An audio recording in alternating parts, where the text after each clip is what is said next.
Welcome to Our Girl Relationships. On this channel, we talk about problems people face in their day-to-day lives. Let's start with a video. I got engaged to the love of my life 3 months ago. I knew it was coming because we had talked about marriage several times, but I didn't know when and how exactly he was going to pop the question. It was the cutest proposal ever. He had my friends make me go out with them for the whole day, and our final destination was one of our favorite places, the beach where we met. It was a cozy picnic with electric candles. It looked so pretty, and once I saw him, I knew that he was about to propose. I was speechless and overjoyed, but I wanted to scream at the same time. My emotions were all over the place. He proposed, and I said yes. We started planning our wedding immediately. We wanted something outdoors with just close family and friends because we both don't fancy very large gatherings. When it was time to sort out the IVs so they could go, I made a list and asked my fiancé if he wanted to add anyone else. He added a cousin and 3 ladies, who he explained were his exes. I wondered why he would want his exes to attend his wedding, and not just 1, but 3 of them, but I didn't say anything because I was the one who was getting married to him anyways. So I guess I won. As the months went by, he was getting more and more excited that his exes would be at his wedding. More excited than he was even for the wedding itself and the start of our life together as a married couple. Whenever he spoke, he always found a way to bring it up. I didn't want to seem like the jealous fiancé, so I would just let him speak and then find a way to change the subject. He either wasn't sensitive enough or he deliberately ignored the fact that I always changed the subject and didn't want to talk about his exes because he kept bringing them up. I think it is the latter. He is usually very sensitive and notices everything. He could tell when I wasn't okay with something without me having to speak, but this particular time it was different. It was like there was a different person that came out whenever he brought them up. He wanted me to meet them and asked me if I was excited to, and of course I said yes, even though what I really wanted to do was to scream at him to stop talking about them. I wanted to tell him that I didn't want to meet them, especially not on my wedding day. I immediately dismissed the thought because I told myself that I was being inconsiderate. Inasmuch as it was my day, it was his too, and I wanted him to be comfortable and enjoy it. The day before our wedding, I asked him if there was anything I should know about his exes before we got married the next day. I think he then realized that for months, all he had been doing was talk about how he was excited to have his exes at his wedding. He apologized for not figuring that it would have been uncomfortable for me way sooner because he didn't mean to make me feel that way. He said there was nothing to worry about with his exes and that his relationship with them ended on good terms, and they had always agreed that they were not the right match before they broke up. After the breakup, they usually remained friends. That's how he could invite them to this wedding. He assured me that I would love them and it wouldn't be weird in any way. I really hoped that he was right because I was not interested in any drama on my wedding day. We had the wedding ceremony and it was blissful. The beach hotel catered for our food. They had this really nice courtyard where we did the reception. The moment I was not looking forward to came. It was time to get introduced to the exes. I had spotted them earlier on and took a wild guess on who they were, and I was right. They all looked quite similar, but very different from me. They were pretty and dressed like people you would admire in magazines, with perfectly done makeup and nails. Something about them seemed fake though. I didn't like their vibes, but I brushed it off because I thought it may be me getting a little jealous, so I wasn't going to judge them before I got to know them. My husband stylishly excused himself so we could talk to each other. I made the effort because I knew it would make him happy. The ladies adored him. It was almost like they still loved him or something. They would each talk about their experiences with him and how they missed him so much and the times they had together. The things they said didn't seem like they were talking about the person I met and fell in love with. It was their fake laughs and how they threw shades at me about how he picked someone they won't consider his type that got to me. One of them even said she didn't think that my marriage would last because of it, and it was sad because she really likes me. There was no way I was going to be friends with these people. You could tell that they didn't even like each other. They all wanted to seem like the better person. They all wanted to seem like the better person and the one who had the most influence and the most guys with money. It was irritating, to say the least. I had had it, so I left to be with my husband. I was annoyed and a little insecure because of some of the things he said about me. I almost began to question if I knew who I married and why he would choose someone so different from those in his past relationships. When I say different, I mean different in every way. From their stature to what they liked, how they behaved, and how they dressed, everything was different and very superficial. I wasn't going to be friends with people who had no depth. I was one who took everyone around me seriously. I loved hard and deep, and there was nothing superficial about me. I am more connected to my inner self, and I don't speak too much, only when necessary. My husband was speaking to some guests when I came to him. He seemed surprised and asked why I wasn't with his exes, so I asked him to come somewhere private with me. I told him that I couldn't stand them, and the person they think they know is in the past now, and he needs to accept that and put them in his past too. They were nothing like me, and there was no way we were going to be friends. Plus, they confessed that they still had feelings for him, and that was very awkward. He grinned when I mentioned that they still had feelings for him, but he caught himself and stopped. I couldn't stand it. I told him that if I have to compete with his exes for him, then we had better end the marriage now, before we even start, and we can tell everyone it was a mistake or something. He has to choose between me and his exes, and he has to do it now. He got upset and almost yelled at me, but stopped. He said the reason why he went through all the trouble to get his exes to be at the wedding was because he wanted all of us to be best friends. That was never going to happen, and I knew it more than I knew my name even. I was about to lose it, and it took me everything to keep all my inhibitions in check. I don't want to make a scene on my wedding day. I was about to walk away, but he dragged me back and said we weren't done talking. One thing he hates is people walking out on him, and I knew it, but I didn't want to hear any more of what he was saying. How could he put me in this kind of position? Why should I have any business with his exes or even want to be friends with them? What good would that do to our relationship? These questions plagued my mind as he tried to explain himself. As far as I was concerned, he wasn't making sense. At this time, we were yelling and we had drawn the attention of everyone else. My sister came to try to calm me down so I don't do or say anything I would regret. It was already too late. The newlywed couple got into a fight even before their honeymoon started. I asked him if he was happy and left with my sister. I went back to my suite. The fun can go on without me after all. It is more like my husband's wedding than it is mine.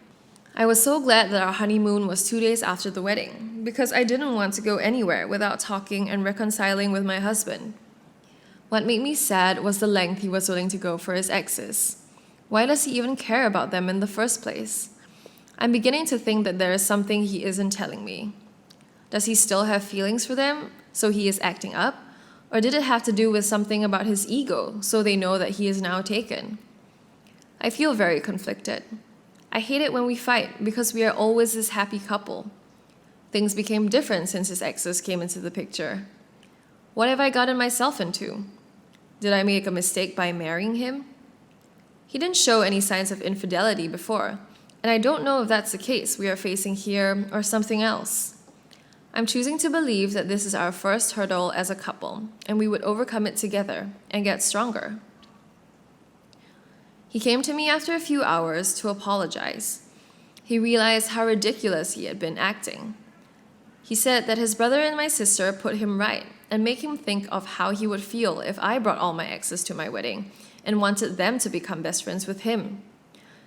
He said he wouldn't like that very much and thanked me for being patient with him. I love him and I forgive him. I have my husband back. Not the a-hole. Your husband and his exes are, though. In which universe would it be okay to flaunt your exes at the one you are in a relationship with? It was like he was parading them for you. I personally think it had something with his ego, and it's a bigger problem than what it seems, so you need to watch it. You're the a-hole. You got married to him, so you shouldn't let whatever his exes say get to you. Like you said, you won, so why do you care if his exes are at your wedding? They get to see that he is happily married, so that is what you should have showed them, and not make them think that they still have a chance with him because that is what you did. Not the a-hole. How could your husband not see right through these acts of fakeness? I really hope that your marriage lasts, because it seems like you're in for a long ride. Next story. Basically, it was International Day at my 16F school a few days ago. This girl from my class, Beatrice, is a horse girl. She loves horses, is an equestrian, and even owns a horse. Throughout the entirety of the International Day event, Beatrice was rude and disrespectful to anyone whose food didn't look aesthetic.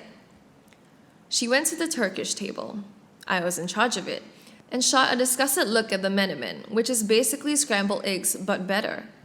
She straight up asked me if someone threw up in the pot, then walked away without even trying it.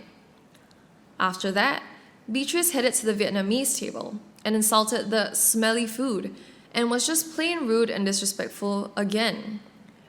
Everyone was kind of done with her at that point. Some people even talked about asking for her to be removed from the event. This is where I might be the a-hole. After insulting every non-aesthetic table, Beatrice made her way to the Kazakh table. They were serving besh burmak, which is honestly one of the best foods to have ever been made, and once again, insulted it. My best friend was actually in charge of the Kazakh table and told her to at least try a bite before she judged her country's food. If you don't know, besh burmak is traditionally made from horse meat. My friend replaced the horse with a mixture of lamb and beef since horse meat is hard to find in Brazil, where we live. I've tried besh burmak once, and honestly, I don't care that it has horse in it. It's absolutely delicious, and I love it a lot. Apparently, so did Beatrice. My friend and I waited until Beatrice finished her serving of the besh burmak and told her, "You know that's made from horse meat, right?" Beatrice started crying and left the event, as far as I know. Apparently, my friend's parents got an email from Beatrice's parents that same night, shaming them for including horse in a dish. Her and her family apparently laughed about it, and my friend even forwarded me the email. Basically, they're demanding an apology from me and my friend. Am I the a-hole? Should we apologize? Everyone sucks here, but some more than others.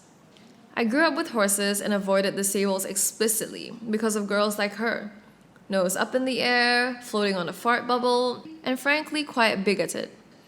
I am very familiar with the type and can totally picture how this all went down. She is 100% the a-hole. But you did lie to her. That is where you 5% suck. It would be the one thing to note that traditionally it is made from horse, but to claim that that exact plate had horse in it was a bit evil. All that said, I'd love to think I'd do the same thing. Sometimes 5% suck is warranted. But no, don't apologize. That would be silly. She should be apologizing to everyone else for being such a bigot. Not the a-hole. Horse girls are the worst. I find that most of them, not all of them, are rich out of their gourds and make it clear that they are. When I was 7, I told a horse girl, who was a year older than me, that the Elmer's glue she was using was made out of dead horses, and she lost her absolute marbles. She cried for like an hour straight until she got picked up by her parents at the end of the day. Next story. My 21F family lives in town and sees me and my daughter all the time. They also wanted to be involved in my pregnancy. Meanwhile, my husband's 23M family were always telling me how disappointed they were that I was pregnant and wanted nothing to do with me until my daughter was born. My husband's family on his mom's side hosts a big Easter gathering every year. That's a 2-hour drive from our house. We went last year for my first time, and I was a bit overwhelmed with all the new people I was around. Although I somewhat enjoyed myself last year, after I got acquainted with everyone, I don't think it would be good for my 1-month-old daughter to be going this year. Every year, at least 80 people are there, and it gets overwhelming fast. My daughter got overwhelmed around a group of 11, so I know 80 would be way too many. Plus, My birthday is the day after Easter, and it was decided before this came up that we'd be celebrating it at home while celebrating Easter to make things easier on myself and my daughter. My husband's family keeps calling and begging us to reconsider bringing my daughter up to the big Easter celebration because they were already excited to meet her and thought that would be the time they'd get to. Yesterday, my husband called me while my mom and I were running errands together and said that his grandfather had called him and said he needed to tell me to reconsider because it isn't fair to them that we decided to stay home this year. I told him that it was left up to me, and I said no already. They needed to stop begging because it was already decided, and I felt disrespected for not being taken seriously.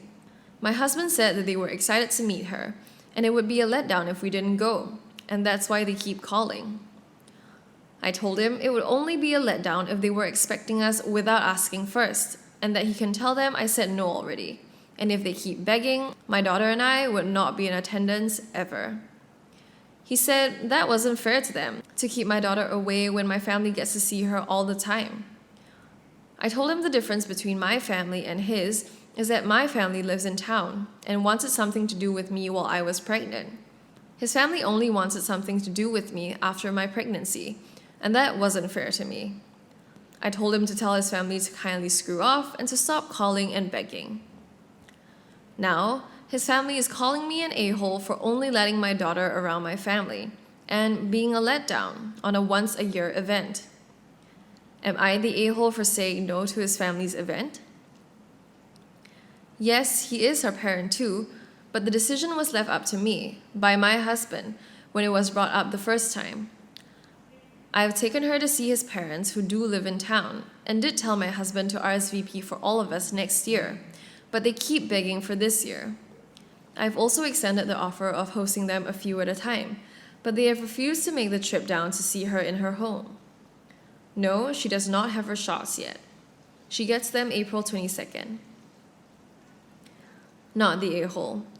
At 1 month old, baby isn't vexed. Going to an event with over 50 people is just asking for a baby to get sick.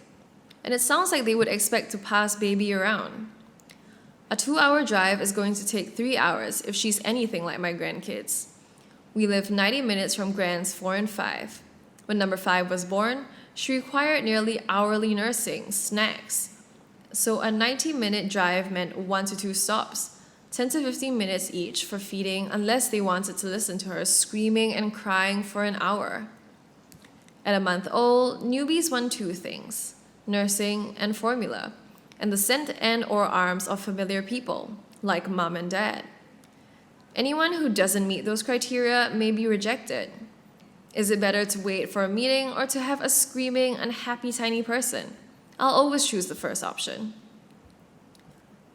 Husband's family says it isn't fair to them that we decided to stay home this year. What about being fair to you and your family? You're not their little kids whom they get to tell what to do. You are functioning adults that get to decide where and with whom to celebrate anything.